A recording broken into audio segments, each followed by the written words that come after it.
كارفاخال اللي ماشي، اللي مشطب، اللي ما بيلعبش كوره ومصاب الموسم كله وقاعد بيعرج بيرفع كوره بالمسطره، وتياجو بيتاريتش بيغلف كده كده، يودي نص ملعب مش سترايكر، يوديه هو والجول، يشوط الكرة على الطاير بيرشقها في ال90. ده ريال مدريد.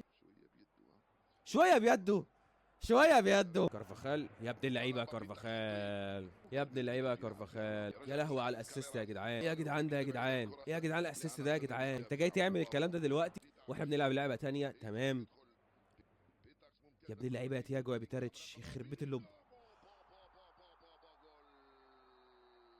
ايه ده؟ ايه ده؟ ايه ده؟ هو ينفع؟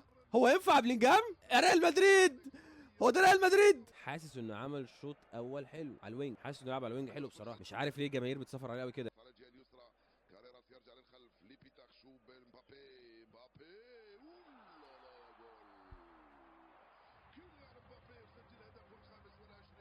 واحده واحده واحده واحده واحده كريستيانو اعمل لهم كده، واحده كريستيانو اعمل لهم كده، اعمل لهم كده امبابي.